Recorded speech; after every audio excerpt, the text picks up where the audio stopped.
بھئی ایک جو ہماری کراچی کو ایک بہت جو بڑا مسئلہ درپیش ہے وہ ایک، میں تو یہی کہوں گا کہ ایک بہت بڑی حماقت ہے کہ مدینہ مسجد، طارق روڈ پر جو مدینہ مسجد، میں نے سب سے جب ٹویٹ پہلے کیا تھا تو اس میں بھی بتایا تھا کہ 25 سال سے قائم ہے، لیکن معلوم ہوا کہ وہ 40 سال سے قائم ہے، اور اس کے بارے میں یہ فیصلہ آ گیا، اور فیصلہ میں نے پڑھا وہ 20 سطروں کا ہوگا مشکل سے، اتنے بڑے مسئلے کے لیے، اور یہ فیصلہ دے دیا کہ بھئی اس کو گرا دیا جائے۔ اور آج خبر میں بھی ہے، خبر میں ذرا کچھ اونچ نیچ بھی ہے، لیکن بہرحال یہ فیصلہ جو ہے، ہم سب کون مسلمان ایسا ہے جس کا دل اس سے نہ رنجیدہ ہوا ہو، دل دکھانا ہو، اور اس کے اوپر یہ بات واضح ہے قانونی اعتبار سے بھی۔ بہرحال میں بھی کچھ تھوڑا بہت واقف ہوں عدالتی طریقہ کار سے، تو اس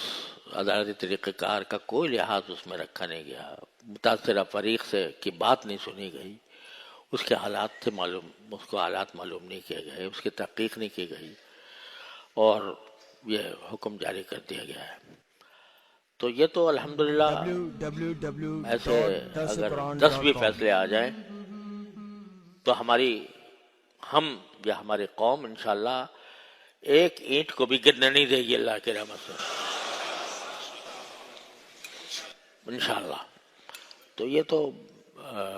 ایک انتہائی غلط فیصلہ ہے، اور اس کا جو قانونی طریقہ کار ہے وہ بھی اختیار کیا جا رہا ہے، اپیل وہ ریویو کی پٹیشن داخل کر دی گئی ہے، اور امید ہے انشاءاللہ کہ وہاں سے بھی انشاءاللہ ہمیں کامیابی ہوگی۔ اور لیکن افسوس اس بات پر ہوتا ہے کہ ایک اسلامی ریاست میں یہ اس طرح کے فیصلے آ جائیں، بابری مسجد شہید کر دی جائے انڈیا میں تو اس پر ہم طوفان اٹھا دیتے ہیں، جو ہمارے دوسرے ملک نے کیا تھا، اب وہی کام ہم اپنی مسجدوں کے ساتھ شروع کر دیں، اور اگر ایک مرتبہ اس کو قوم نے برداشت کر لیا خدا نہ خواستہ تو پتہ نہیں یہ سلسلہ کہاں تک جائے گا۔ لہذا اس بات کا پورا عزم رکھیں کہ یہ کام ہم نہیں ہونے دیں گے، انشاءاللہ نہیں ہونے دیں گے۔